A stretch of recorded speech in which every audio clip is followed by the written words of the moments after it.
Akal ini laksana dua bola mata kita. Bola mata kita tidak mampu melihat objek di hadapannya tanpa bantuan sinar cahaya yang meneranginya. Tuh. Maka akal juga sama.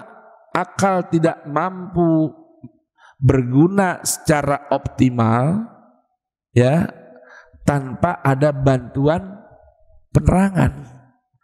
Nah, cahaya yang menerangi akal itu adalah Al-Quran. Maka kalau ingin akal kita sehat, akal kita waras, berpikir dengan smart, ya, mampu melihat segala sesuatu dengan cerdik, maka sinari akal kita dengan cahaya Al-Quran.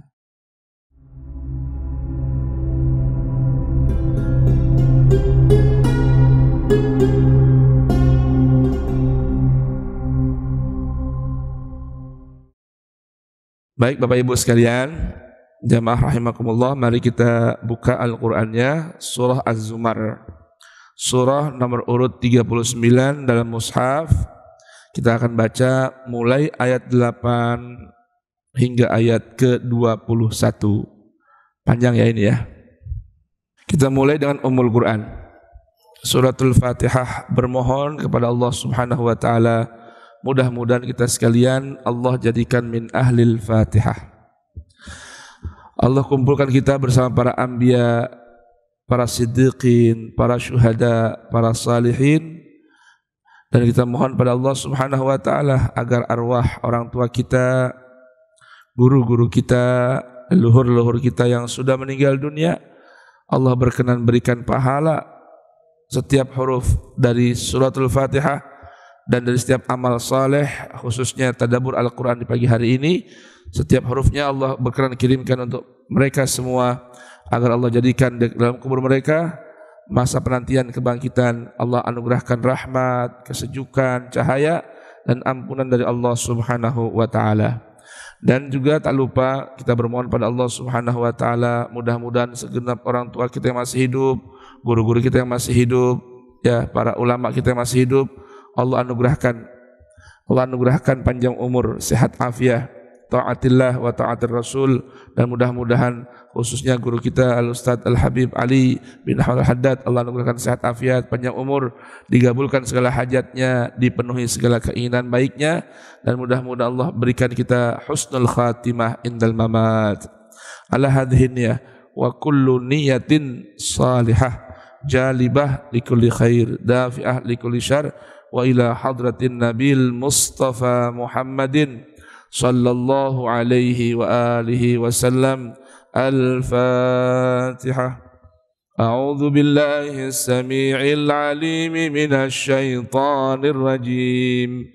Bismillahirrahmanirrahim. Alhamdulillahi rabbil alamin.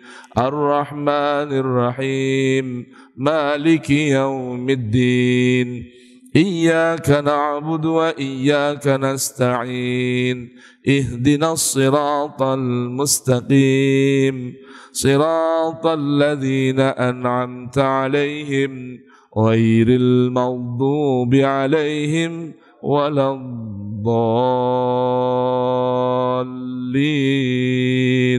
Rabbighfirli wa liwalidayya wa lil mu'minina amin. A'udzu billahi as-sami'il 'alim minasy syaithanir rajim. Wa idza massal insana dhurrun da'a rabbahu muniban ilayhi thumma idza khawwalahu ni'matan minhu nasiya ma kana yad'u ilayhi min qablu wa ja'ala lillahi andadan liyudilla an sabili. Qul tamatta' bi kufrika qalila innaka min ashabin nar. Amman huwa qanitun ana الليل ساجدا وقائما يحذر الآخرة ويرجو رحمة ربه قل هل يستوي الذين يعلمون والذين لا يعلمون إنما يتذكر أولو الألباب قل يا عبادي الذين آمنوا اتقوا ربكم للذين أحسنوا في هذه الدنيا حسنة وأرض الله واسعة إنما يوفى الصابرون أجرهم بغير حساب قل إني أمرت أن أعبد الله مخلصا له الدين وأمرت لأن أكون أول المسلمين قل إني أخاف إن عصيت ربي عذاب يوم عظيم قل الله أعبد مخلصا له ديني فاعبدوا ما شئتم من دونه قل إن الخاسرين الذين خسروا أنفسهم وأهليهم يوم القيامة ألا ذلك هو الخسران المبين لهم من فوقهم ظلل من النار ومن تحتهم ظلل ذلك يخوف الله به عباده يا عباد فاتقون والذين اجتنبوا الطاغوت أن يعبدوها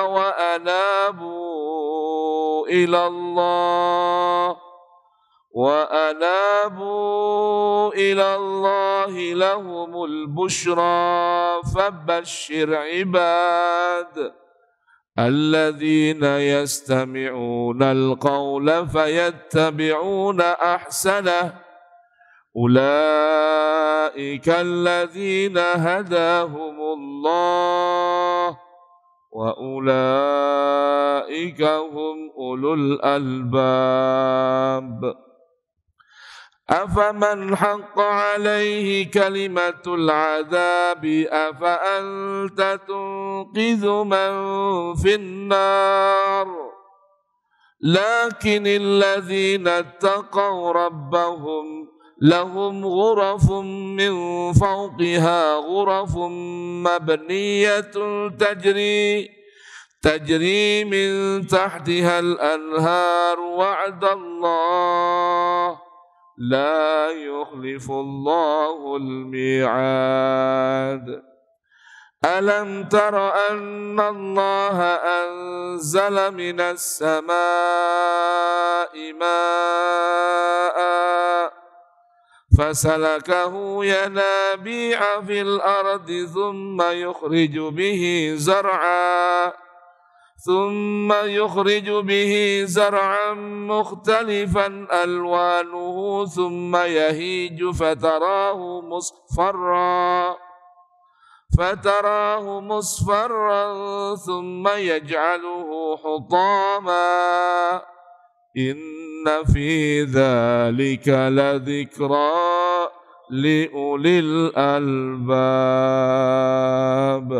صدق الله العظيم اللهم ارحمنا بالقرآن واجعله لنا إماما ونورا وهدى ورحمة اللهم ذكرنا منه ما نسينا وعلمنا منه ما جهلنا وارزقنا تلاوته آناء الليل وأطراف النهار واجعله لنا حجة يا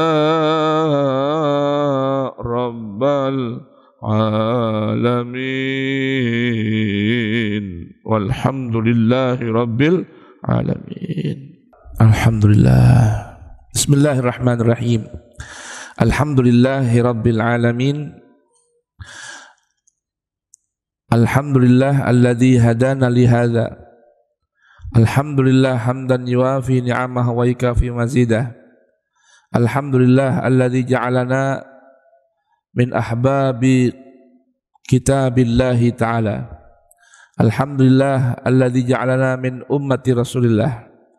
Alhamdulillah alladzi hadana li hadza wa ma kunna linahtadiya laula an hadanallah. Alhamdulillah hamdan yuwafi ni'amahu wa yukafi'u mazidah. Ya Rabbana lakal hamdu kama yanbaghi li jalali wajhikal karim wa li 'azimi sultanik. Subhanaka la nuhsi thana'an 'alaik anta kama athnaita 'ala nafsik falakal hamdu hatta tarda walakal hamdu idza radid walakal hamdu ba'da ridha. Assalatu wassalamu alayka ya sayyidi ya Rasulullah. Assalatu wassalamu alayka ya man arsalakallahu rahmatan lil alamin. Assalatu wassalamu alayka ya nabiyallah ya habiballah. Allahumma salli wa sallim wa barik ala sayyidina Muhammad wa ali sayyidina Muhammad. Subhanaka la ilma lana illa ma 'allamtana innaka antal alimul hakim. Wala haula wala quwwata illa billahil aliyyil azim. Rabbi shrah li sadri wa yassir li amri wahlul 'uqdatan min lisani yafqahu qawli. Rabbana atina min ladunka rahmatan wa hayyi' lana min amrina rasyada. Rabbana zidna ilman hab lana hukman 'allimna min ladunka ilman tawaffana musliman alhiqna bis salihin. Rabbi anna lima anzalta ilaina min khairin faqir ya arhamar rahimin walhamdulillahi rabbil alamin. Yang sama kita hormati gurunda kita Al-Ustaz Al-Habib Ali bin Ahmad Al-Haddad mata'anallahu bituli hayatih wa nafa'ana bih. Para pengurus penasehat segenap jamaah Masjid Al-Mahdi yang dirahmati, diberkahi, dan semoga senantiasa diridhoi oleh Allah Subhanahu wa taala. Bapak dan Ibu rahimakumullah. Pagi hari ini kita menyambung kajian bulan lalu tentang apa? Tentang larangan dalam bertutur kata. Nah, di antara gambaran orang-orang yang mampu menjaga lisannya, mereka adalah para ulul albab. Ya, pada bulan lalu kita pernah sedikit angkat tentang ulul albab. Yang di antara tanda-tandanya mereka ini adalah orang yang menggabungkan antara zikir dan fikir. Alladzina yadhkurunallaha. Kemudian wa yatafakkaruna. Zikir dan fikir. Ya. Jadi ibaratnya iman dan akal, ya. Zikir menggambarkan iman, fikir menggambarkan akal, ya. Nah, di pagi hari ini kita akan merenungkan beberapa ayat yang panjang dalam Quran surah Az-Zumar, karena berulang-ulang di sini Quran surah Az-Zumar ini menggambarkan tentang ulul albab. Oleh karenanya di penghujung akhir surah Az-Zumar itu ada gambaran yang Allah Subhanahu wa taala ceritakan pada kita tentang dua kelompok manusia yang semua bernasib bergantung dari pilihan mereka sewaktu hidup di dunia. Bila mereka menjadi ulul albab, mereka akan dirombongkan bersama orang-orang yang masuk ke dalam surga. Bila mereka tidak mengikuti panduan Al-Quran, tidak menjadi seorang ulul albab, tidak menggunakan akalnya untuk mencerna panduan ayat-ayat Allah dan memilih bersama orang-orang kafir, maka Allah rombongkan mereka dalam rombongan orang kafir, ya kan? Di situ di penghujung akhir surah Az-Zumar itu ada 2 ayat yang dahsyat menggambarkan tentang kondisi manusia nanti. Yang pertama, wasiqal ladzina kafaru ila jahannama zumara. Ada satu kelompok yang mereka ini digiring masuk ke dalam neraka berrombongan. Ingat, rombongan. Ya, dihisab sendiri-sendiri. Ya, walaqad ji'tumuna furada. Nanti datang menghadap Allah sendiri-sendiri. Tetapi ketika digiring ke neraka berrombongan. Satu lagi, wasiqal ladzina taqaw rabbahum ilal jannati zumara. Ada kelompok orang-orang yang bertakwa, mereka dihantarkan masuk ke dalam surga berombongan. Jadi hidup di dunia ini pilihan kita. Allah anugerahkan akal, turunkan Al-Quran untuk menyinari akal. Setelah itu pilihan Allah kembalikan pada kita. Karena manusia ini bukanlah hamba-hamba Allah yang musayyarun, disetir, tidak. Dianugerahkan akal sebagai lambang kemerdekaan, hidupnya tidak disetir, ya, namun diberikan pilihan oleh Allah tabaraka wa ta'ala. Lihat kalau Bapak nanti buka Quran surah Tabarak, di situ ada gambaran orang-orang yang sudah masuk ke dalam neraka berkata, menyampaikan penyesalan dengan sebuah ungkapan, lau kunna nasma'u au na'qilu ma kunna fi ashabis sa'ir. Dapat dipastikan, kata mereka, jikalau dulu di dunia kami mau mendengarkan ayat-ayat Allah.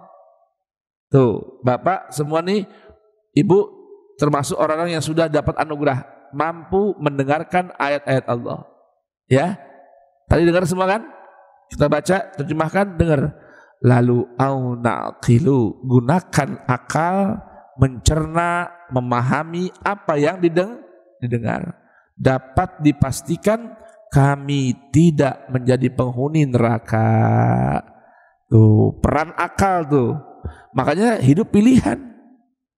Nah, di sini kita akan merenungkan beberapa panduan ayat Al-Quran tentang kelompok yang dipastikan masuk, kelompok yang dihantarkan masuk ke surga secara rombongan. Rombongan siapa? Ulul albab. Ulul albab, yang tadi terjemahnya orang yang memiliki akal sehat. Sebetulnya tanpa sebutan sehat juga sebetulnya cukup dengan akal. Cuman biar lebih pas, akal sehat. Karena ada rupanya orang akalnya sakit. Sebetulnya nama akal itu gambaran orang yang waras. Sebetulnya nih. Karena akal itu artinya sesuatu yang bisa mengikat atau ikatan yang digunakan untuk memisahkan mana yang hak, mana yang batil. Tuh, kalau yang tahu ini yang hak diikat sama dia.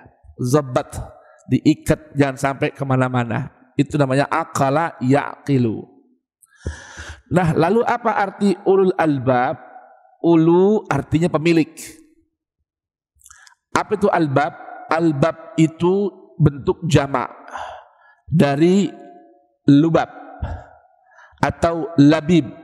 Jamaknya alibba atau albab. Labba yalubbu, labban lububan, labiban. Apa itu? Asal makna kata lub itu intisari. Kalau bahasa sekarang, bahasa kerennya ini esensi.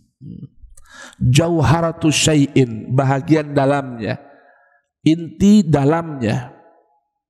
Maka lubbu syai'in artinya khulasatuhu atau jauharuhu. Nah, arti lub itu diterjemahkan dengan akal. Karena bagian kepala kita nih atau tubuh kita ya yang menjadi motor semua adalah akal atau kalbu. Sebagian mengatakan kalbu. Maka di dalam sebuah kitab Hasyatul Jamal di situ ada sebuah keterangan. Ulama beda pendapat mana yang lebih utama, apakah akal ataukah kalbu. Itu. Tapi kita nggak usah singgung hal itulah. Cukup kita pahami arti albab, orang yang memiliki akal, yang betul-betul menggunakan akal, atau yang akalnya sehat, atau yang mampu mengintisarikan segala apa yang dia pikirkan, yang bisa memberikan sebuah sebuah intisari dari segala sesuatu yang dia pelajari. Itu disebut ulul albab. Nah, bahas sekarang juga ada yang menerjemahkan arti ulul albab, orang yang cerdik pandai. Ada orang pandai doang nggak cerdik. Jadi arti ulul albab tadi di terjemah Quran itu orang yang memiliki akal sehat, artinya orang yang bisa menggunakan akalnya. Namun jangan lupa akal ini laksana dua bola mata kita. Bola mata kita tidak mampu melihat objek di hadapannya tanpa bantuan sinar cahaya yang meneranginya. Tuh. Maka akal juga sama. Akal tidak mampu berguna secara optimal ya tanpa ada bantuan penerangan. Nah, cahaya yang menerangi akal itu adalah Al-Quran.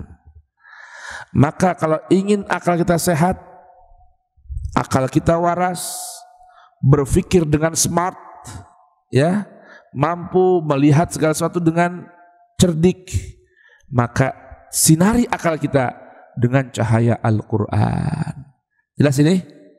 Jelas semua? Nah, kita mulai renungkan ayat ke-8 dari Quran surah Az-Zumar. Mudah-mudahan Allah masukkan kita dalam rombongan wasiqal ladzina taqaw rabbahum ilal jannati zumara. Amin.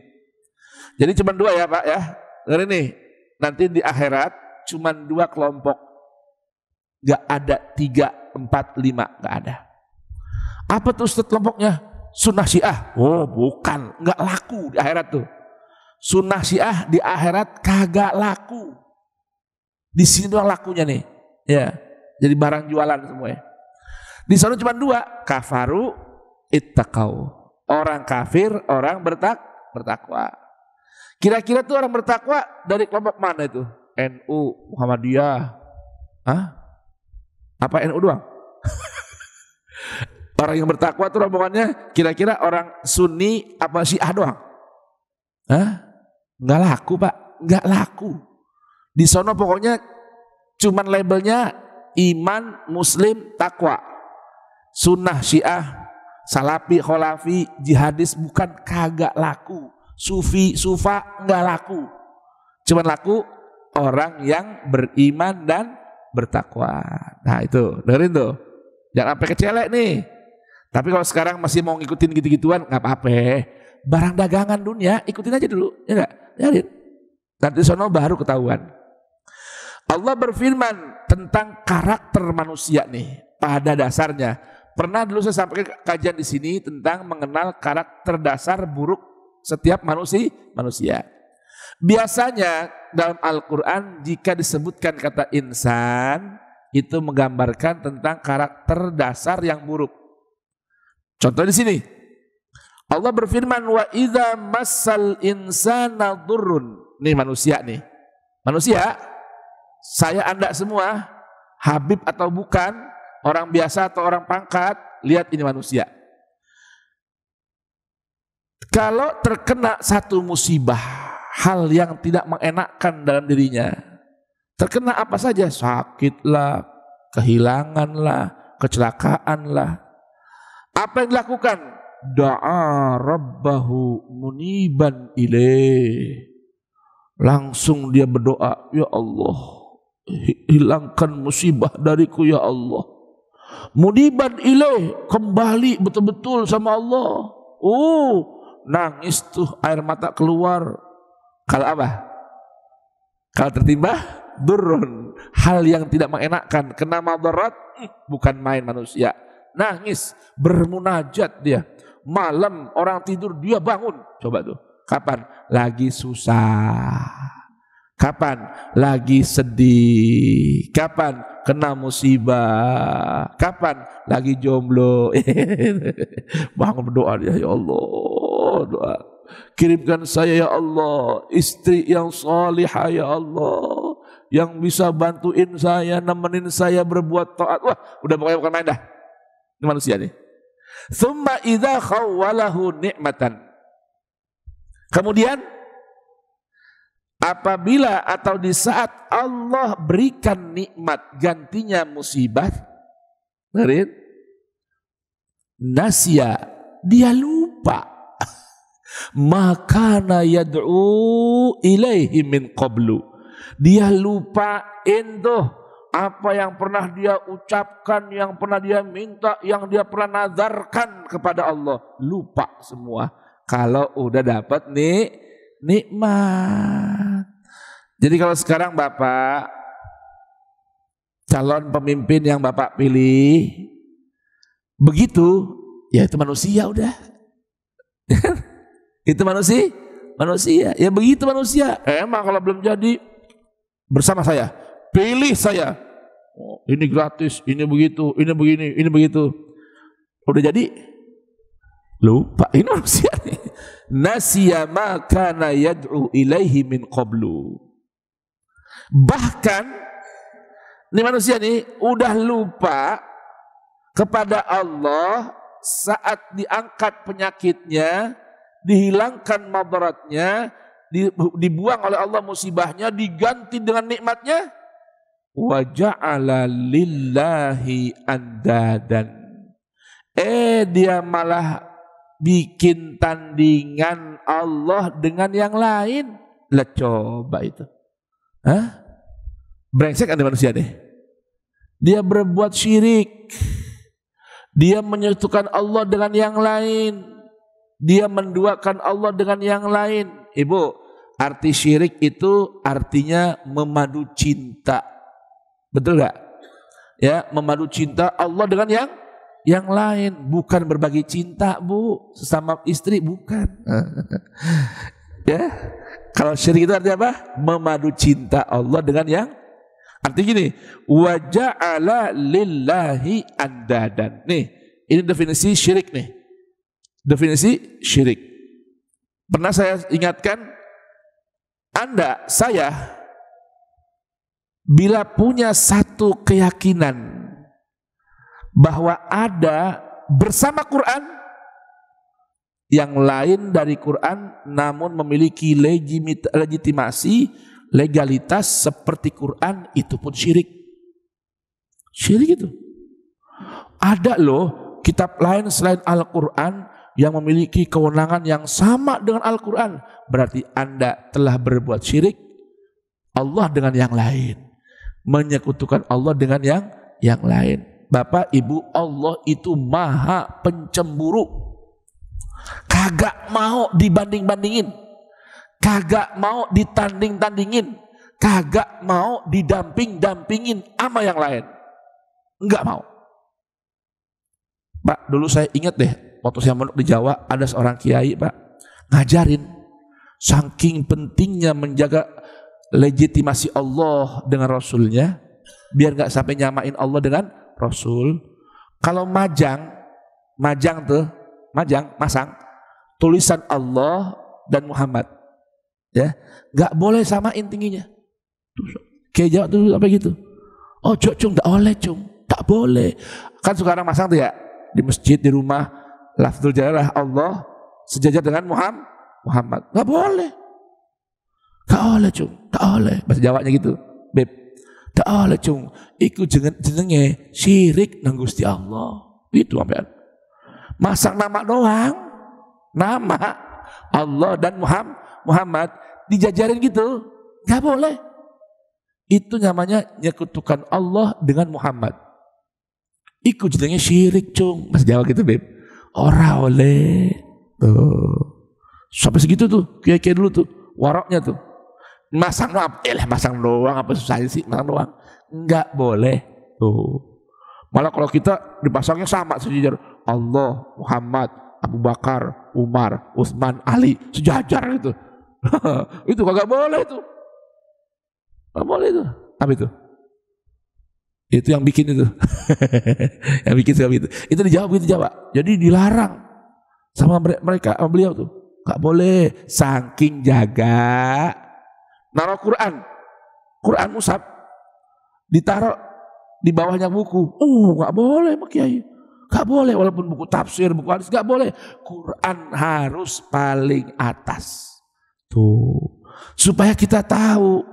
Ya, supaya kita tahu apa? Bahwa Allah tidak boleh ada tandingan baginya.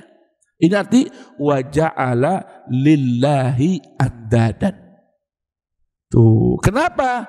Liyudilla an sabilih. Hal seperti itu menjadikan atau menyiapkan tandingan bagi Allah itu menyesatkan jalan hidup kita. Jelas ini? Jelas ini? Mbak, Assalamualaikum warahmatullahi wabarakatuh. Kan segar jadinya. Bapak ada ngopi nggak? Nggak ada ya. Saya dapat kopi nih dari Habib tuh. Masih di bawah. Allah. Nah orang yang model gini, lihat apa perintah Allah kepada Rasulnya. Qul, katakan pada mereka, wahai Rasul. Katakan pada orang-orang yang begitu tuh. Ya. Yang kalau dapat susah sama Allah bukan main, dapat senang dia lupa. Bahkan dia bikin tandingan Allah dengan yang lain. Allah perintahkan Rasulnya, qul, katakan. Lihat ini, akan terulang kata qul. Di sini Rasul diajarkan oleh Allah dalam bertutur kata. Gak sembarangan sampai jazakallahu Habib. Sampai Rasulnya saja Allah ajarkan dalam bertutur kata. Mana yang boleh diucapkan, mana yang tidak boleh. Subhanallah tuh. Ini kan tema kita masalah tutur kata ya. Ini tutur katanya orang-orang yang cerdik pandai, akalnya sehat. Rasul ini sayyidu ulil albab. Rasul kita ini adalah pimpinannya orang-orang yang cerdik pandai. Lihat, cerdik pandai itu tampak dalam ucapan. Rasul itu semua diatur oleh Allah dalam bertutur. Menyikapi orang-orang begini nih, apa kata Allah? Qul, katakan wahai Rasul, tamatta bikufrika qalilan. Silahkan kau nikmati, senang-senang dengan kekufuranmu, tapi enggak lama. Nanti azab yang lebih panjang sudah menanti. Awas. Tamatta bikufrika qalilan. Silahkan kau bersenang-senang dengan kekufuranmu, tapi sebentar saja. Kenapa? Innaka min ashabin nar. Rasul disuruh bilang, Rasul disuruh berkata, innaka min ashabin nar. Dirimu, engkau yang model begini nih, yang berani mencari tandingan bagi Allah, itu pasti menjadi penghuni neraka. Jamaah, perhatikan. Islam itu bukan agama justifikasi. Tapi dalam urusan menyekutukan Allah, Islam itu dahsyat. Tegas. Lihat, Bapak nanti kalau buka Al-Quran, lihat. Ayat yang model gini nih, yang Nabi diperintahkan menghukumi orang sebagai penghuni neraka, itu sangat sedikit. Yang ada ulaika hum ashabun nar. Kabar doang. mereka menjadi penghuni neraka, mereka begini. Ini lain ini. Innaka min ashabin nar. Tapi ingat, ini bukan ucapan Rasul. Ini ucapan Allah, firman Allah. Rasul disuruh mengatakan dan menyampaikan hal itu kepada manusia yang model begini. Manusia yang mana? Manusia yang sudah berani-berani menjadikan selain Allah tandingan bagi Allah. Jamaah coba renungkan, bapak-bapak khususnya yang suka nonton tinju. Nonton apa? Tinju. Boleh nggak petinju kelas berat diadu dengan kelas bulu? Boleh nggak? Satu nih beratnya timbang lu, berat timbang 90 kilo. Lawannya 25 kilo. Boleh nggak? Hah? Boleh nggak? Emang ibu nonton tinju juga? Oh, ibu nonton tinju juga dia. Ya kelas seimbang kan? Nah ini belum bertanding aja dicemooh dah, yang bener aja. Ya pastilah dia kalah yang 25 kilo. Lawan 90 kilo. Kelasnya udah hebat, berat. Lawan kelas bulu. Mana bisa, nggak boleh. Ini arti waja'ala lillahi andadan. Orang mencari sesuatu yang lain mau ditandingkan dengan Allah. Itu syirik tuh. Sekarang apa ada selain Allah yang bisa jadi lawan tanding bagi Allah? Gak ada. Berarti ketika ada orang menjadikan selain Allah sebagai tandingan bagi Allah, kenapa Allah murka sehingga Nabi disuruh katakan innaka min ashabin nar? Itu penghinaan buat Allah. Pertama, lawan setanding gak ada. Maksain diri cari lawan yang di bawah Allah sebagai tandingan bagi Allah. Gak boleh. Itulah makanya Allah ajarkan Nabi ucapan innaka min ashabin nar. Innaka min ashabin nar. Bahasa kasar gini, Rasul bilangin tuh orang, lu penghuni neraka. Padahal Rasul gak pernah lisannya itu menjustifikasi orang sebagai penghuni neraka sekalipun berbeda pandangan dengan Rasul. Tapi ini perintah Allah. Qul tamatta' bi kufrika qalilan innaka min ashabin nar. Tuh urusan nandingin Allah dahsyat. Allah itu Pak maha pencemburu. Gak boleh yang ada jadi tandingan Allah karena gak ada yang sebanding. Tidak ada yang boleh menjadi pendamping Allah karena Allah tidak layak untuk ada pendamping. Tidak ada yang bisa menjadi pembanding Allah. Pendamping, pentanding, pembanding. Tidak ada semua. Kenapa gak ada? Gak ada yang bisa bandingin Allah dengan yang lain. Jalla jalalu wa ta'alat azamatuh. Itu. Jelas ini? Satu ayat ini kita pahamin. Ini urusan keimanan, ketauhidan. Begitupun kalamnya Allah. Ada kalam yang bisa sebanding dengan Allah? Tidak ada. Lalu bagaimana dengan kalamnya para nabi? Tidak ada. Lalu bagaimana dengan kalam ayat? Tidak ada. Lalu bagaimana dengan hadis Rasul? Tidak ada yang bisa sebanding, setanding, sendamping bagi Al-Quran. Tidak ada. Jelas ini? Baik. Lalu bagaimana dengan hadis Al-Quran dan Sunnahku? Itu maknanya pendamping dalam ranah aplikasi, praktikumnya. Bukan sunnah itu layak mendampingi Quran. Tidak. Bahkan kitabullah wa itrati ahlu baiti. Iya, itu aplikasi Quran tertuang dalam bentuk para itrahnya Nabi. Bukan itrah itu jadi dan tandingan bagi Quran. Bukan. Itu salah dalam memahami. Jelas? Nah, Allah setelah ini akan sebutkan tentang keutamaan orang yang berakal sehat tadi. Ulul albab.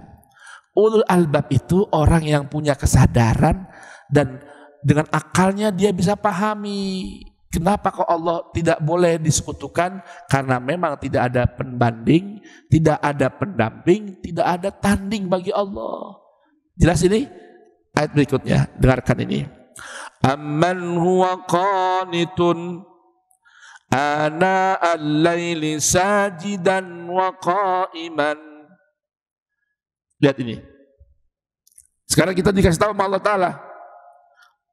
Kita, Rasul dan kita disuruh coba merenungkan ini. Mau jadi kelompok orang-orang yang tadi itu, orang-orang yang menjadikan ada tandingan bagi Allah, atau pilih mau jadi orang yang kedua.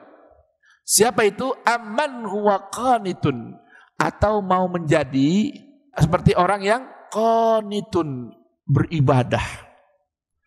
Ana al-laili, sepanjang atau di sebahagian malam. Sajidan, bersujud. Wa qa'iman, berdiri salat. Yahzarul akhirah, demi takut dan berhati-hati akan datangnya hari akhirat. Tuh, dengerin nih. Kira-kira mau ikut yang mana? Mau ikut yang tadi, yang orang yang menjadikan tandingan Allah dengan yang lain, ataukah mau menjadi orang yang digambarkan oleh Allah, orang yang senantiasa di malam hari berdiri, bersujud, yahzarul akhirah wa yarju rahmatah, dan mengharapkan rahmat Rabbi, rahmatnya Tuhan. Ayo, Bapak Ibu mau pilih yang mana? Mau jadi orang yang tadi menyekutukan Allah dengan yang lain, atau mau jadi orang yang bangun di malam hari? Ngapain? Sujud, berdiri, yahzarul akhirah, takut kepada hari akhirat, wa yarju rahmat Rabbih, dan mengharap rahmatnya Allah dalam kehidupannya. Ayo, mau pilih yang mana? Mau pilih yang mana? Yang malam ya, ntar malam awas. Kalau kagak bangun berarti palsu. Lah, ini udah tanya nih, yang nanya Allah loh. Bapak Ibu, ya, yang nanya saya apa Allah? Allah yang nanya. Ini pertanyaan buat saya juga, buat Bapak dan buat saya. Kalau mau hatinya terjaga dari penyakit syirik, jangan lupa bangun di malam hari, ibadah. Qanitun ana al-laili sajidan wa qa'iman. Itu. Bangun. Apalagi maaf ya, bapak-bapak nih, ibu-ibu yang usianya udah lewat pensiun. Udah ngapa? Dikasih usia panjang selepas pensiun itu kesempatan untuk jadi begini nih. Jadi begini. Tuh, biar di waktu malam bangun, bukan nonton bola. Ada loh Pak, Bu, orang tuh jam 1 bangun, gak pakai beker bangun. Kenapa? Ada jadwal bola. Barcelona sama Barca nih malam ini main. La ilaha illallah. Gak pakai beker bangun dia. Ajib. Panggilan bola. Tuh, coba tuh. Lalu panggil Allah. Ini panggil Allah nih. Amman huwa qanitun billaili ana al-laili sajidan wa qa'iman yahdharul akhirata wa yarju rahmata rabbih. Mau enggak jadi begini kata Allah? Mau enggak jadi kelompok yang ini? Mau enggak? Nanti ujung-ujungnya Az-Zumar, rombongan orang bertakwa tuh. Ini. Atau mau tadi, na'udzubillah, yang ja'ala lillahi andadan liyudilla an sabilihi, na'udzubillahi min dzalik. Karena kalau yang kelompok itu nanti disuruh oleh Allah, Nabi bilang qul tamatta bi kufrika qalilan innaka min ashabin nar, na'udzubillahi min dzalik. Nah, lihat nih, Nabi kembali diperintah oleh Allah mengucapkan bertutur kata. Apa kata Allah? Qul, katakan wahai Rasul, hal yastawil ladzina ya'lamun wal ladzina la ya'lamun. Katakan wahai Rasul, ucapkan wahai Rasul, apakah sama orang yang berilmu dengan orang yang tidak berilmu? Ayo, sama kagak? Sama kagak? Paham? Orang yang berilmu, orang yang punya pengetahuan dan keyakinan pada Allah. Ini kelompoknya orang yang mau bangun malam. Itu orang yang punya ilmu namanya. Kalau orang yang gak punya ilmu, enakan tidur sampai pagi timbang bangun malam. Tarik selimut. Oh. Ayo, Kang Ferdi, Hadik, mau jadi orang yang berilmu apa gak berilmu? Sama gak orang berilmu apa berilmu? Yang berilmu, yang tahu diri dan tahu waktu, tahu Allah. Allah manggil dan suruh bangun di malam hari, dia tahu berharga. Tidak ada perintah kecuali untuk kebaikan kita. Benar ini? Tidak ada perintah dari Allah kecuali untuk kebaikan dari kita. Tidak ada larangan Allah kecuali untuk keburukan kita. Jelas ini? Allah panggil amman huwa qanitun ana al-laili sajidan wa qa'ima. Mana orang yang malam hari mau bangun untuk bersujud, berdiri salat untuk aku. Allah panggil begitu. Cuma memang gak semua orang bisa memahami panggilan Allah. Gak semua orang. Allah bilang innama yatadzakkaru ulul albab. Sungguh yang hanya mampu mengambil peringatan, mengambil pelajaran, menjawab panggilan hanya orang-orang yang memiliki akal sehat. Tuh, ayo, mau nggak disebut akalnya sehat oleh Allah? Mau nggak disebut dengan ulul albab? Bangun malam hari. Bangun malam hari dan jangan bermadu cinta Allah dengan yang lain. Jelas ini? Jelas tidak? Alhamdulillah. Pak, kita beruntung pagi ini, Pak. Allah sayang benar sama kita ini. Coba Bapak diundang ke sini ke Al-Mahdi oleh Al-Quran. Datang, baca, dengar, memahami. Subhanallah. Ucapkan alhamdulillah. Alhamdulillah, nikmat mana lagi yang mau kita dustakan? Fabi ayyi ala'i rabbikuma tukadziban. Orang lain pada tidur jam segini, orang lain pada jogging jam segini, betul gak? Orang mau sehat, jogging dong habis subuh. Alhamdulillah kita, Allah sehatkan kita punya ruh, kasih makan kita punya jiwa dengan duduk di hadapan Allah. Alhamdulillah. Saya nih sedang duduk di hadapan Allah membaca Al-Quran. Bapak sedang duduk di hadapan Allah. Allah ma'akum aynama kuntum, apalagi di tempat seperti ini. Alhamdulillah. Tuh, baik. Lalu Allah perintahkan lagi nabinya berkata, lihat ini semua tutur kata. Kul, ucapkan. Apa yang diucapkan disuruh oleh Allah kepada Rasulnya? Ya ibadilladzina amanu ittaqu rabbakum. Ayo, Nabi disuruh sampaikan, ucapkan pada hamba-hambaku yang beriman. Lihat, kalau orang beriman dipanggil hamba-hambaku. Allahu Akbar. Orang beriman dipanggilnya apa? Hamba-hambaku, maksudnya hamba pilihanku. Semua juga hamba Allah. Yang beriman, gak beriman, yang mau ngaji, yang gak ngaji, semua hamba Allah. Tapi ini panggilan khas buat hamba-hamba pilihan Allah. Ya ibadilladzina amanu, hai hamba-hambaku yang beriman, ittaqu rabbakum. Baik, saya ingatkan lagi nih, apa tuh arti takwa? Kita bedah kata ittaqa yattaqi, ittaqu itu asalnya apa? Bapak, Ibu sekalian, kata perintah ittaqu diambil dari kata benda wiqayah. Apa? Apa namanya? Wiqayah. Apa tuh wiqayah? Pernah kenal ibu-ibu namanya wiqayah? Pok wiqayah, ada nggak namanya pok wiqayah? Ada namanya musolah al-wiqayah. Apa tuh wiqayah? Wiqayah itu artinya tameng pelindung. Bapak, Ibu kalau lihat lagi ada demonstrasi, unjuk rasa, itu biasa tentara, polisi pakai apa? Tameng. Kadang setinggi badannya kan? Ya, supaya apa? Kalau orang lempar-lempar batu, botol, dia nggak kena. Itu namanya wiqayah. Lalu kata wiqayah ini dijadikan kata kerja. Ya, ittaqu itu asal maknanya, ittaqu jadikan wiqayah. Carilah wiqayah, cari sebuah tameng pelindung. Lalu apa makna ittaqullah? Nah ini yang perlu pahami. Carilah tameng pelindung dari Allah. Ajib. Kita disuruh berlindung diri dari Allah. Artinya apa? Dari murkanya Allah. Lalu tamengnya apa dong? Nah gitu, ya kan?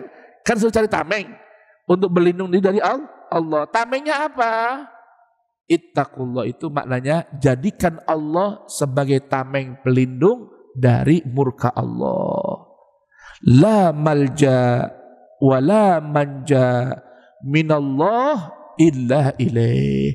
Tidak ada namanya tameng pelindung, tidak ada tempat berlindung, tidak ada tempat mencari keselamatan dari Allah kecuali kembali kepada Allah. Jadi maknanya ittaqullah, jadikan Allah sebagai tameng pelindung dari murka Allah. Jelas ini? Jelas.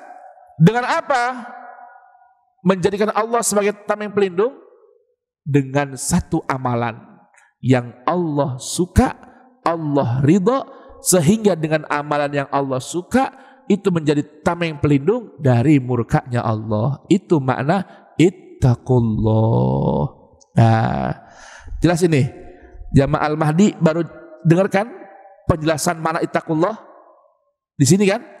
Tuh, berkahnya Al-Quran tuh.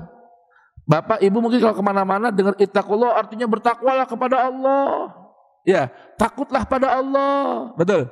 Ya, laksanakan perintah Allah, jauhi larangannya. Itu makna jabaran luasnya. Tapi kenali dulu makna ittaqullah itu apa? Arti ittaqullah, carilah dan jadikan Allah sebagai tameng pelindung dari Allah juga. Jelas ya? Baik, alhamdulillah. Ittaqullah. Nah, sekarang Nabi disuruh sampaikan lagi sebuah pesan dari Allah. Apa itu? Kenapa disuruh bertakwa kepada Allah? Taqu rabbakum, hai hamba-hambaku yang beriman. Kata Allah, Nabi suruh bilang, katakan wahai nabiku, rasulku, hai hamba-hambaku, hamba-hamba pilihanku yang beriman, bertakwalah kepada Tuhan kalian. Lilladzina ahsanu fi hadhihi dunya hasanah. Apa nih perkataan yang Allah suruh Nabi sampaikan?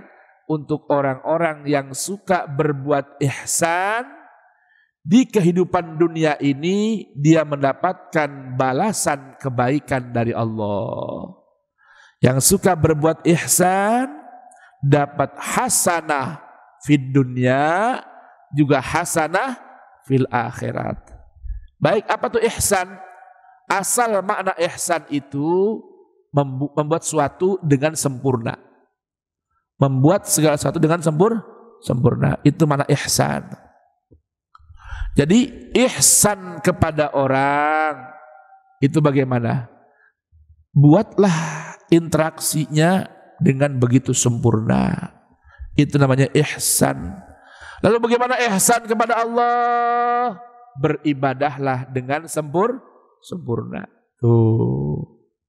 Gimana sih ihsan kepada sang manusia? Ihsan kepada sama bagaimana sih? Kalau ada orang berbuat baik kepada kita, balas dengan yang lebih baik lagi. Itu namanya sempurna.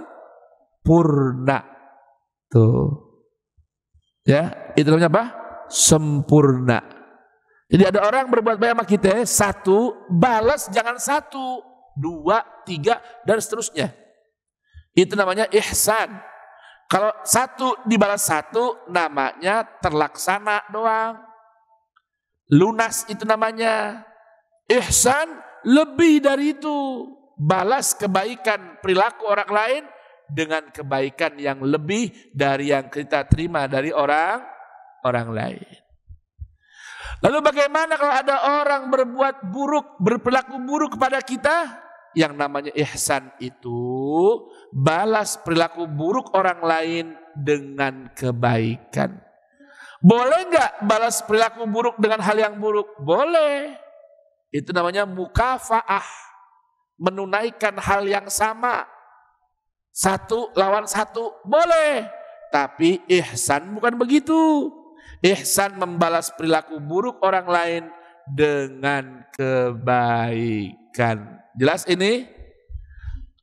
Rasul disuruh sampaikan sebuah ucapan dari Allah bahwa orang yang suka berbuat ihsan di dunia dapat kebaikan yang sempurna dari Allah, dunia dan akhirat. Alhamdulillah. Jadi kalau laki ibu ngasih kebaikan sama ibu, balas dengan yang lebih.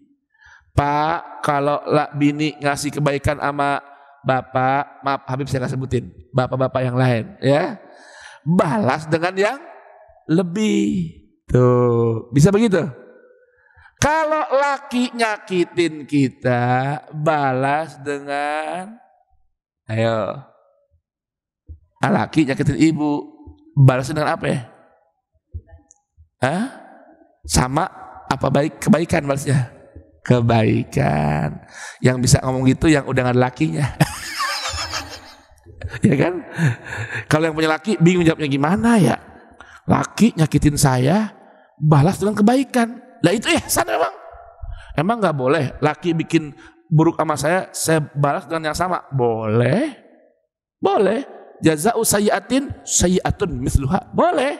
Tapi itu bukan ihsan. Ini kabar gembira buat orang yang berbuat ihsan, membalas keburukan dengan kebaikan. Tuh. Jelas ini, Pak? Mudah-mudahan Allah jadikan kita minal muhsinin, yang bisa membalas perilaku buruk orang lain dengan kebaikan dan membalas kebaikan orang lain dengan kebaikan yang lebih dari yang kita terima dari orang lain. Alhamdulillah. Beruntung banget dah kita. Habib Ali undang kita ke sini, kita bisa baca Quran bareng-bareng. Alhamdulillah. Wa ardullahi wasi'ah. Ingat ya kata Allah, bumi Allah tuh luas. Jangan hati kita jadi sempit dengan perilaku buruk orang lain, padahal bumi Allah itu luas. Ngapain sih susah banget hidup? Kalau udah gak tahan perilaku buruk orang lain, dia pindah aja. Bumi Allah masih luas. Kalau bisa bersabar dan berbuat ihsan, ahlan wa sahlan. Kenapa? Kenapa kok perlu diingatkan seperti ini? Innama yuwaffas sabiruna ajrahum bighairi hisab. Lihat ini.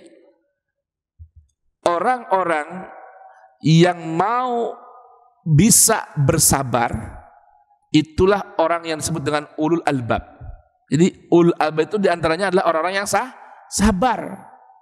Pak, Ibu, dalam bahasa Al-Quran tidak dijumpai kata sabar itu kecuali untuk sesuatu yang keras, jauh, tinggi, pahit, dan sulit dicapai. Itu sabar. Ya, jadi kata sabar tuh, sabar, sod, ba, dan ro, itu tidak dijumpai artinya kecuali semua berakar pada sesuatu yang pahit, yang keras, yang tinggi, yang jauh untuk digapai. Itu namanya sabar. Jadi sebetulnya ungkapan ya sabar ada batasnya. Nih, gue udah sabarin nih. Sekarang gue tumpahin semua. Itu namanya orang gak sabar. Jelas? Kan suka gitu ya? Nih bang, udah saya tahan bang. 20 tahun saya tahan nih bang nih. Saya sabarin bang. Sekarang udah puncaknya sampai nih. Saya sabarin 20 tahun nih bang nih. Sekarang saya sampein juga sama abang nih. Itu namanya selama 20 tahun dia gak sabar. Nyimpen dendam, nyimpen unek-unek, nyimpen ghil. Yang mana kita disuruh Allah Ta'ala berdoa. Apa doanya? Rabbana ighfir lana wa li ikhwanina alladhina sabaquna bil iman wa la taj'al fi qulubina ghillan lilladzina amanu rabbana innaka raufur rahim. Ngomong begitu. Nih gue udah sabarin nih. Sekarang udah dah. Itu namanya ente gak sabar, Wan. Contoh nih ya, saya kasih bahasa nih. Di Arab sono ada sebuah gunung tinggi di Yaman. Dan batunya itu, gunung batu itu kerasnya bukan main. susah untuk dihancurkan. Namanya Jabal Suber. Suber, gunung yang tinggi, yang gunung itu batu yang tinggi, keras tuh batunya. Namanya Jabal Suber. Ibu tahu nggak? Bapak masih ingat nggak dulu ada jamu yang pahit? Hah? Kalau di Jawa namanya brotowali. Kalau di pasar Minggu namanya makjun Arab. Pahit, getir. Itu dalam bahasa Arab, setiap obat yang begitu pahit, brotowali, itu namanya sibir. Diambil dari rempah-rempah herbal, namanya sibir. Sot bakro, pahit, sibir tuh. Sibir pahit, suber keras. Subroh puncak yang tinggi. Subroh puncak yang tinggi. Bahasa kita subur. Tumbuh sampai tinggi banget, subur nama itu. Itu semua hurufnya sod, ba, dan ro menggambarkan hal itu. Makanya sabar itu pahit, sabar itu keras, sabar itu jauh digapai, sabar itu tinggi. Sampai kapan? Ya sampai dapat balasan. Itu namanya sabar.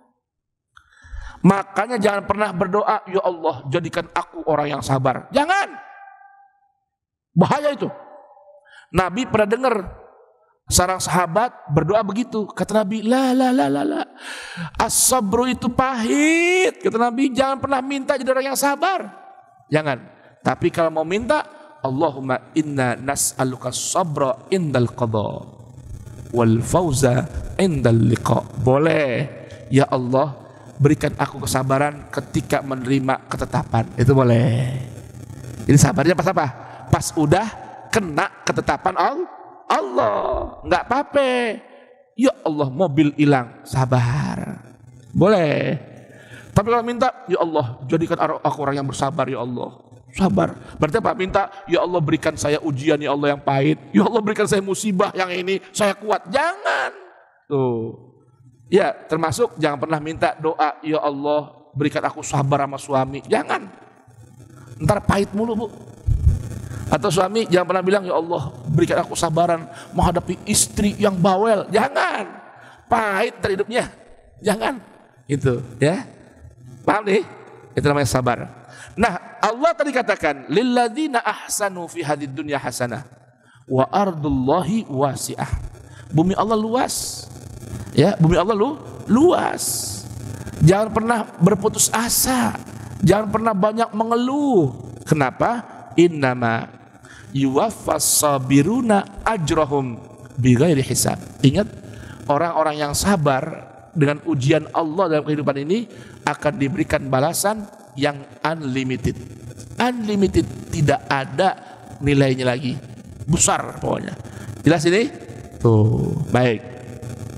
Berikutnya ayat ke-11, ayat ke-12, ayat ke-13, ayat ke-14. Semua bermula dari kul. Coba tuh, katakan. Nih, Nabi sampai urusan ucapan diatur sama Allah. Nih yang mesti kau katakan wahai Rasul. Ini jangan. Tuh, lihat coba. Jadi kalau mau jadi orang yang tutur kata bagus, belajar dari Al-Quran. Ingat coba tuh, kata-katanya begitu bagus. Qul inni umirtu an a'budallaha mukhlishan lahuddin. Katakan wahai Rasul, ucapkan ini. Apa yang saya ucapkan ya Rabb? Inni umirtu, sungguh aku diperintah an a'budallah, untuk mengabdi kepada Allah, mukhlishan lahu, tulus untuk Allah saja. Jadi kalau mengabdi kepada Allah, tulus, bukan karena yang lain. Dan obsesinya ad-dina. Nanti ini semua ketulusan dan pengabdian kepada Allah demi di hari perhitungan dan pembalasan. Coba tuh. Nggak cukup dengan kata mukhlisan. Subhanallah. Nggak cukup dengan kata mukhlisan, tapi din. Jadi kalau orang yang beriman betul-betul mengabdi kepada Allah, itu obsesinya balasan di hari nanti saja, tidak mengharapkan balasan di hari dunia. Dapat balasan di dunia bonus aja, bukan DP.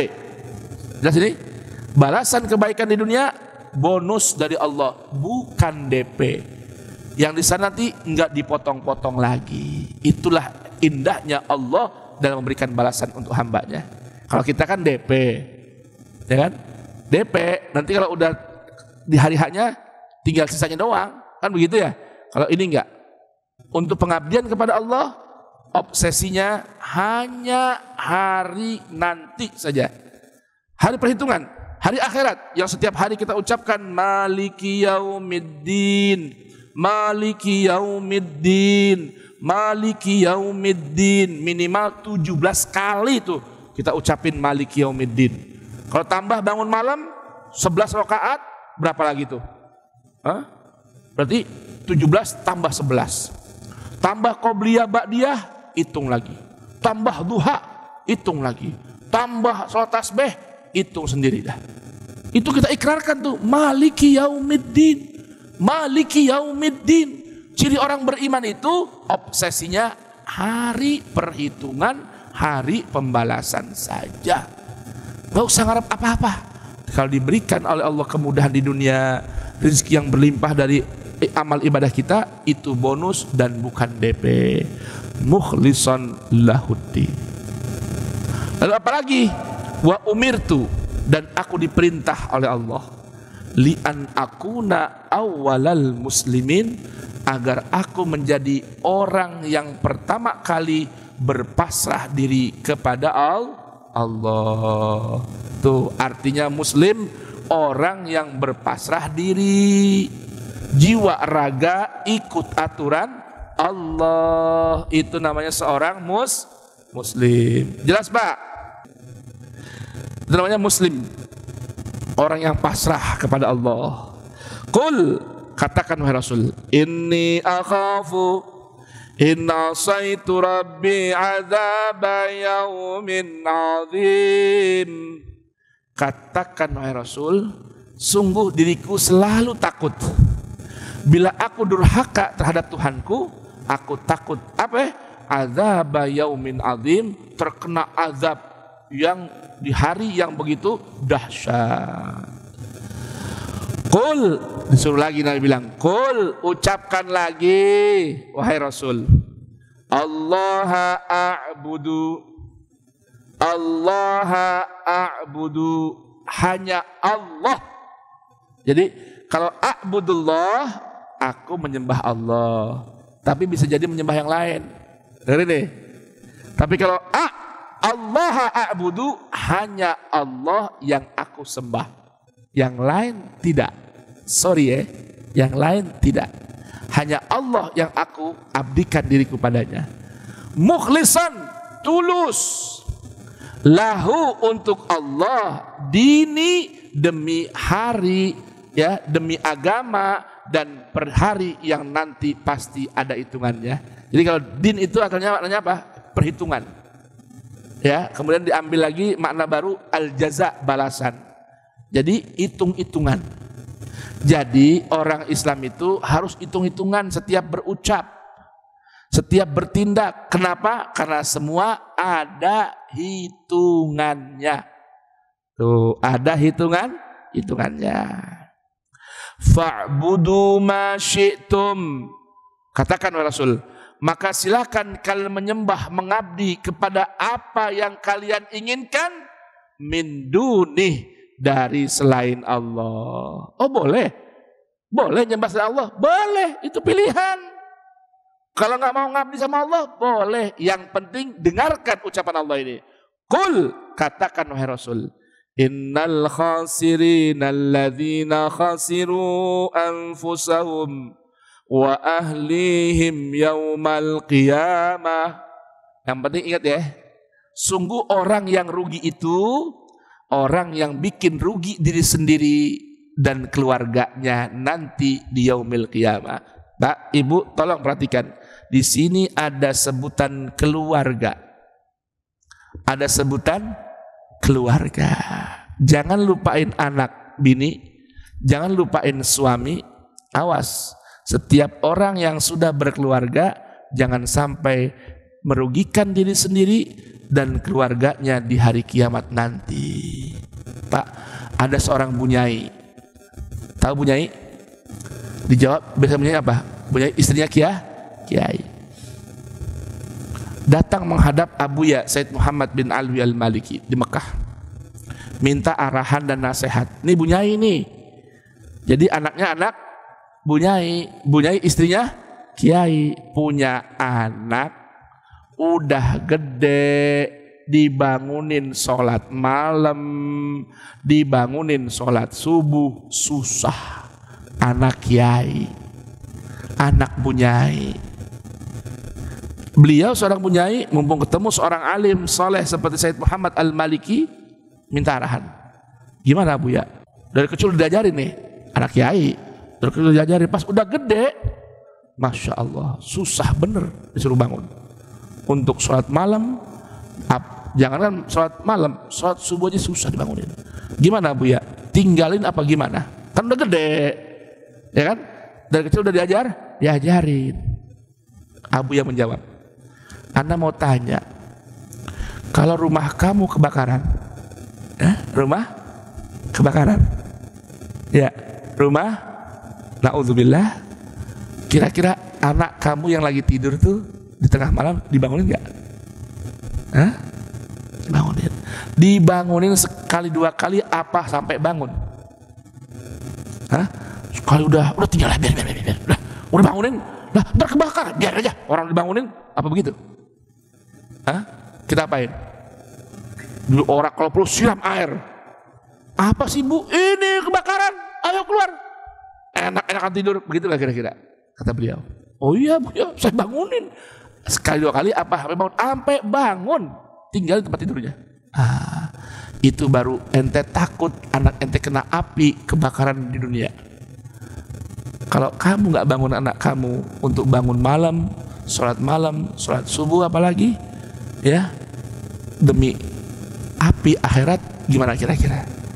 Ya dibangunin Abu ya, sampai bangun, sampai sholat. Nah itu gambarannya. Jelas ini.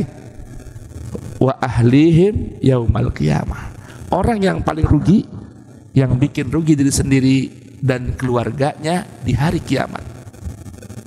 Ayo, Bapak, Ibu, ini maaf ya, rata-rata yang pengajian begini nih, tua-tua, aki-aki, yang paling muda Habib Ali doang sini. Tuh ya, tuh, tua-tua kan, yang muda berapa orang cuman? Tuh, ini aki-aki, pokoknya begitu habis assalamualaikum doa kabul, nyender, tua-tua, ya kan? Tuh, anak bininya pada kemana? Tidur di rumah. Tuh. Ya kan? Udah gede Ustadz. Udah saya bilangin mulu, jangan lupa besok pagi ngaji di Habib Ali, soalnya di Al-Mahdi ngaji. Udah bilangin, udah. WA juga dia baca, WA-nya dari Habib Ali udah baca di grup, udah. Kagak bangun juga. Nah, itu kan di dunia tuh. Kalau kebakaran terus gimana kira-kira? Dibangunin kagak? Itu paksain biar bangun. Paham ya adik? Paksain biar bangun, Ferdi. Bangun. Jangan tinggal di kos-kosan, kagak bangun. Tuh, kenapa? Nih, wa ahlihim yaumal qiyamah. Wa ahlihim yaumal qiyamah. Bapak, orang yang paling rugi dan bikin rugi diri sendiri serta keluarganya, itu apa penyebabnya? Hal yang paling bikin rugi dalam hidup manusia itu apa sih? Apa kira-kira? Ibu, tahu nggak? Hal yang paling bikin rugi diri kita, merugikan orang lain, keluarga, itu apa sih sebenarnya? Mau tahu nggak jawabannya? Assalamualaikum. Mau tahu nggak jawabannya? Dari saya apa dari Quran? Ya buka dong Qurannya. Quran suratul A'raf. Buka tuh Al-A'raf. Ayat berapa ya? Ayat ke-9 insyaallah. Wa man khaffat mawazinuhu fa ulaika alladzina khasiru anfusahum bima kanu bi ayatina yadhlimun. Coba ayat 9 tuh. Ada begitu kan? 8 apa 9? 9 tuh. Wa man khaffat mawazinuhu, siapa orang yang ringan timbangan amalnya, naudzubillah.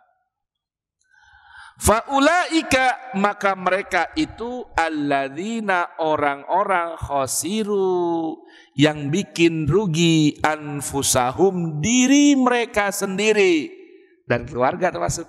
Tadi kan ya, di hari kiamat. Apa sebabnya? Bima kanu, dengan apa yang dulu waktu mereka di dunia itu, dulu waktu di dunia, bi ayatina yadhlimun, terhadap ayat-ayat Allah mereka berlaku zalim. Jadi orang yang paling rugi, yang paling merugi, bikin dirinya rugi dan orang tuanya, keluarganya juga bikin rugi.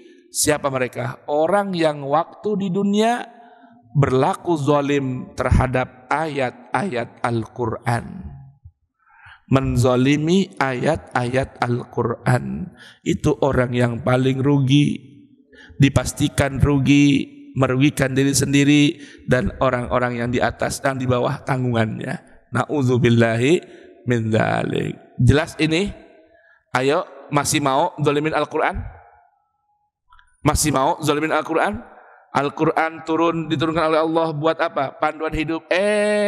Dia kagak baca. Dia nggak pelajari. Dia nggak renungkan. Ini orang yang rugi nanti. Dzalika, kembali kepada Az-Zumar ayat 15. Dzalika huwal khusranul mubin. Itulah kerugian yang nyata. Allah, lahum min fawqihim zulalum minan nari wa min tahtihim zulal. Bagi mereka nanti di hari kiamat tuh, ya, dapat kerugian. Gimana rugi? Di atasnya lapis-lapis api, di bawahnya lapis-lapis api. Dzalika yukhawwifullahu bihi ibadah. Itulah hal yang Allah takut-takuti hamba-hambanya, jangan sampai tinggal di neraka yang begitu panas.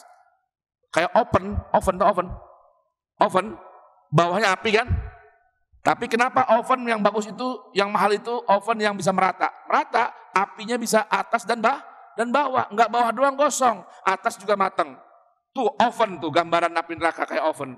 Wal iyadzubillah, na'udzubillah. Ya ibadi fattaquni, wahai hamba-hambaku, bertakwalah kepadaku. Berikutnya, dari ini ada kabar gembira buat siapa? Hamba Allah yang berikutnya. Walladzina jtanabut taghuta ay ya'buduha, dan untuk orang-orang yang menjauhi taghut. Taghut, apa taghut? Kullu ma yu'bad min dunillah. Yang melampaui batas aturan Tuhan, itulah taghut. Dan orang-orang yang menjauhi taghut, tidak menyembah taghut, wa anabu ilallah, bahkan mereka kembali kepada Allah, lahum, bagi mereka al-bushra, kabar gembira. Fabashir ibadi, maka Rasulku berikan kabar gembira untuk hamba-hamba pilihanku. Apa itu? Siapa itu mereka hamba pilihannya? Alladzina yastami'una al-qawla fayattabi'una ahsana. Allahumma ij'alna minhum. Alladzina yastami'una al-qawla fayattabi'una ahsana, yaitu orang-orang yang satu, mau mendengarkan dengan fokus ucapan Allah. Dua, kemudian dia ikuti yang terbaik dari ucapan tadi. Itulah hamba-hamba yang mendapatkan busyra dari Allah. Alhamdulillah. Bapak, ada mendengar, ada mendengarkan. Kalau mendengar lewat lalu, mendengarkan fokus, kayak bapak-bapak ibu nih, dengerin semua. Nggak ada yang ngobrol, nggak ada yang main-main, nggak ada yang rumpi, dengarkan dengan fokus. Itu namanya istama'a, yastami'u. Apa sih kabar gembiranya apa? Buat bapak dan ibu yang mau mendengarkan ucapan Allah dan mengikuti yang terbaik dari ucapan Allah. Apa kabar gembiranya? Ulaika alladzina hadahumullah. Bapak ibu sekalian, diberitahukan dalam Al-Quran adalah orang-orang yang mendapatkan bimbingan Allah. Alhamdulillah. Jangan pergi, jangan tinggalkan ini bimbingan Allah. Wa ulaika hum ulul albab. Dan mereka itulah sejatinya orang-orang yang punya akal sehat, cerdik dan pandai. Jadi siapa orang yang cerdik dan pandai? Orang-orang yang mendapatkan bimbingan Allah. Dengan apa? Mau mendengarkan fokus ayat-ayat Allah dan mengikuti panduan ayat-ayat Allah. Itulah ulul albab. Mudah-mudahan saya, istri, anak cucu, bapak, ibu, istri, anak cucu, Allah jadikan ulil albab. Amin ya rabbal alamin. Tuh, terakhir. Masih ada terakhir nih, ulil albab yang terakhir.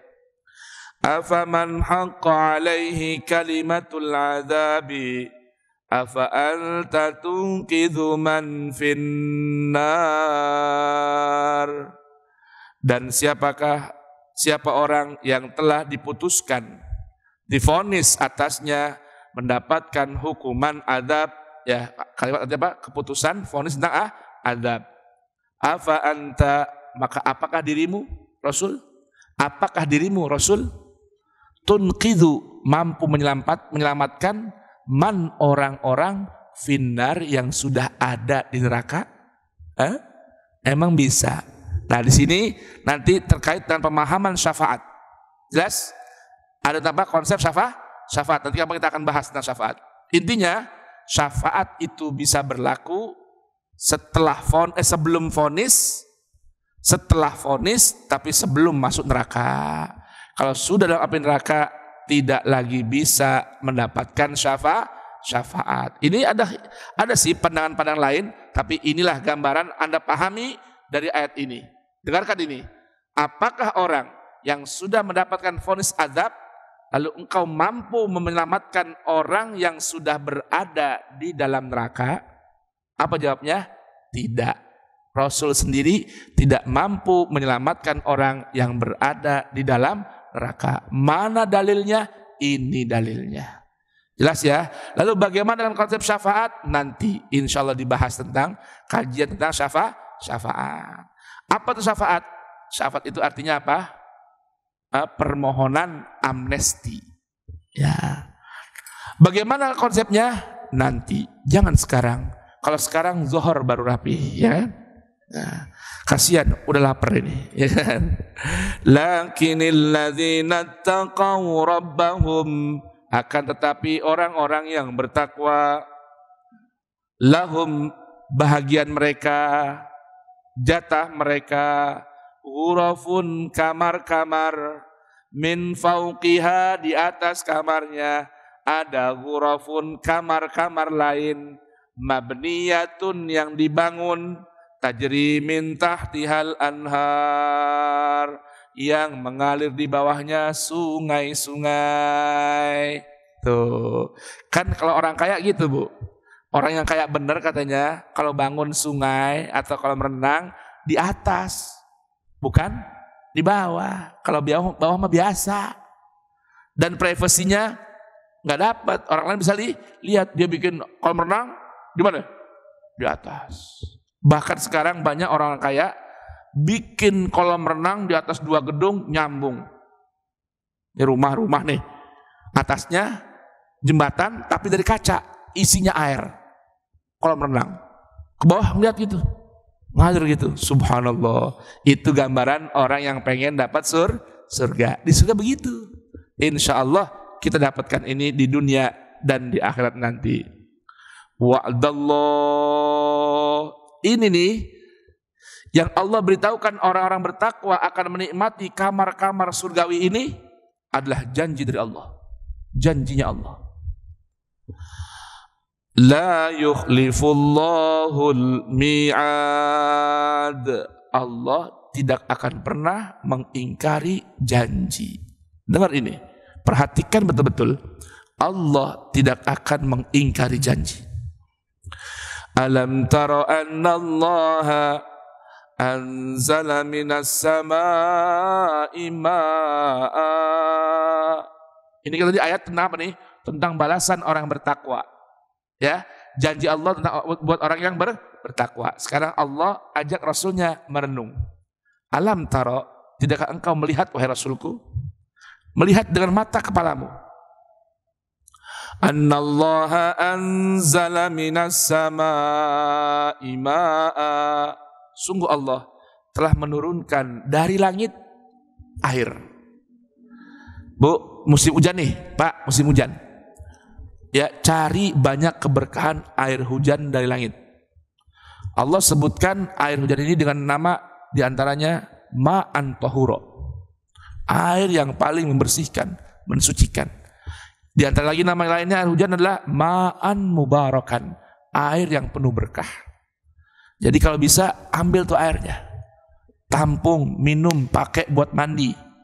Loh, anak kita katanya nggak boleh hujan-hujan Pak Ustadz, penyakit semua isinya. Iya, begitu hujan biar dulu berlalu 10 menit, buang kotoran, racun-racun, polusi-polusi yang ada di atas lah langit.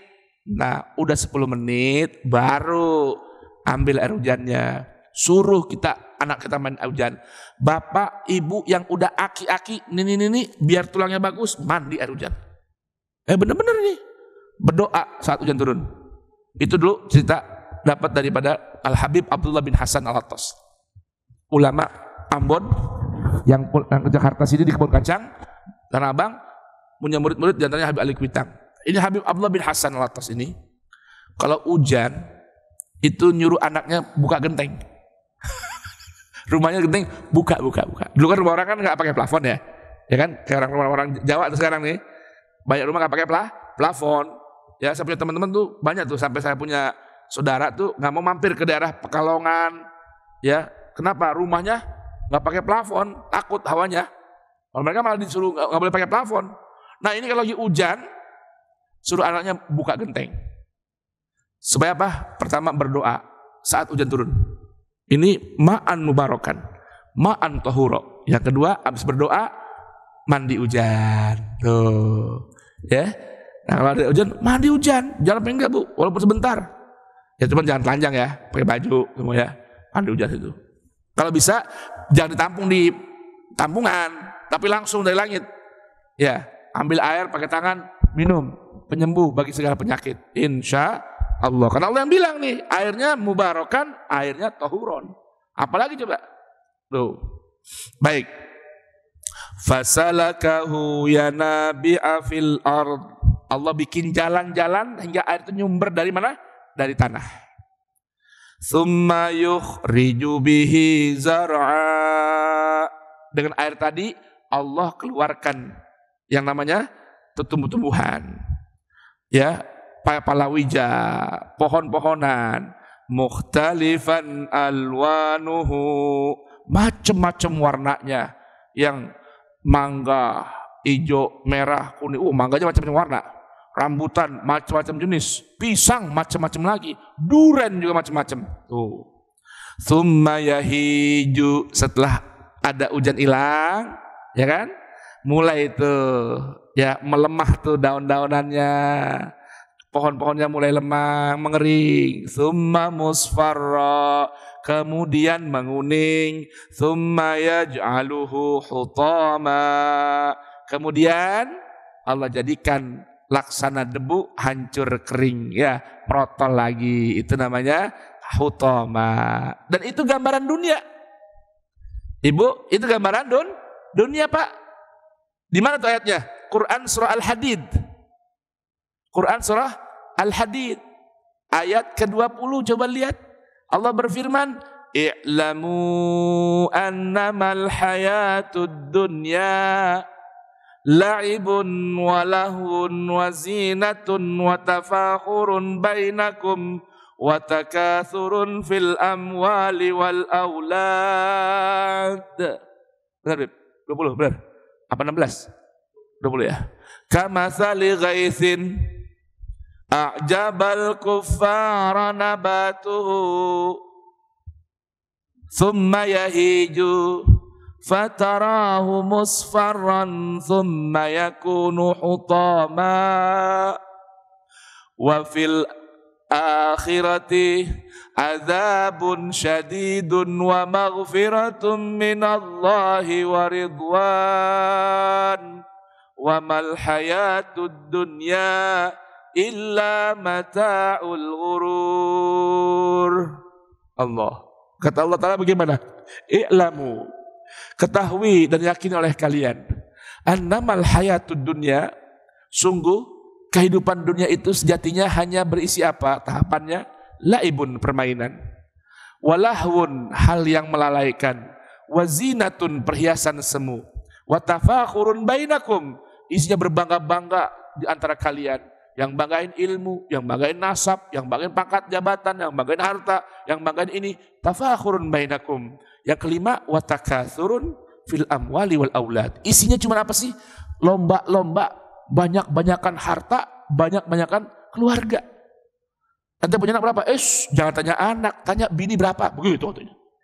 Udah gak zaman tanya anak. Tuh, itu dunia tuh begitu isinya. Ya, itu doang. Nah, ini perumpamaan seperti apa? 5 macam ini nih dalam kehidupan dunia, isinya 5 ini doang nih. Isinya 5 ini doang nih. Kamatsali ghaitsin, seperti hujan. A'jabal kufara, yang bikin kagum para petani. Nabatuhu, tumbuh-tumbuhannya. Tsumma yahiju, kemudian mulai mengeras, menguning. Fatarahu musfarra, tsumma yakunu hutama. Habis itu hancur berantakan. Itu dunia, begitu doang. Dunia itu begitu doang. Wa fil akhirati, dengar, di akhirat nanti ada azabun syadid, siksa yang begitu pedih. Wa maghfiratun minallahi wa ridwan, dan ampunan dari Allah serta keridhaan. Dan ingat kata Allah, wa mal hayatud dunya, tidaklah kehidupan dunia itu illa mata'ul ghurur, tipuan, kenikmatan sementara yang menipu. Ya, yang enggak tertipu siapa? Di sini kembali ke Az-Zumar. Inna fi dzalika ladzikra. Inna fi dzalika ladzikra liulil albab. Yang gak ketipu tuh ulul albab. Ulil albab, orang yang cerdik, pandai, yang akal sehat. Kenapa? Mereka menyikapi gambaran dunia ini sebagai zikro. Apa tuh zikro? Rambu peringatan, alarm pengingat. Tuh. Bapak Ibu coba pahami. Yang namanya alarm pengingat, ya, rambu peringatan, nyuruh kita santai apa siap siaga? Coba, Bapak Ibu mau bangun malam, pasang beker, itu namanya zikro, ya, kring, berarti suruh apa? Suruh lanjut, matiin, tidur lagi, apa bangun? Bangun. Udah jam 2, ya udah dah, pencet lagi. Kadang malah masang alarmnya jam 2, setengah 3, jam 3, setengah 4, jam 4. Bangun-bangun jam 4 dah. Habis tiap bangun, baru 1 kali, matiin lagi.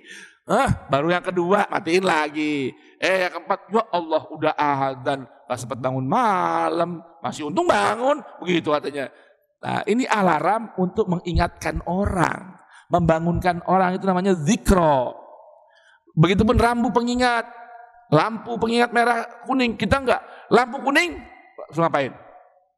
Kalau lagi jalan, ada lampu kuning, siap-siap berhenti. Kita kagar Indonesia. Wah, udah kuning, wah kencang, gitu. Buru-buru, akhirnya nabrak lah tuh. Ini namanya rambu pengingat, alarm pengingat, itu namanya zikro. Nah, ini nih semua nih kenikmatan dunia buat ulul albab, bukan tempat tinggal. Ini kenikmatan dunia, siap-siap ada kehidupan yang masih panjang. Itulah ulul albab. Mudah-mudahan Allah jadikan saya Anda semua menjadi ulil albab. Masih ada gak? Masih. Insya Allah di pertemuan bulan berikutnya. Insya Allah. Maafin ya Pak, Ibu. Assalamualaikum. Udah bangun semua?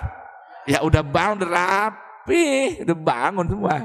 begitu ya. Alhamdulillah. Mudah-mudahan Allah hidupkan kita punya hati, ya. Allah jaga kita punya hati, Allah bangunkan kita punya hati, ya, agar Allah jadikan kita menjadi ulil albab. Ayo nanti di rumah ayat yang panjang ini dibaca ulang lagi untuk kita renungkan bersama. Amin ya rabbal alamin. Kita udah siang ini karena saya punya mantu mau ada acara lagi katanya. Jadi kita buka pertanyaannya sambil sarapan aja, gitu ya. Ya mantu. Mantu. Ya.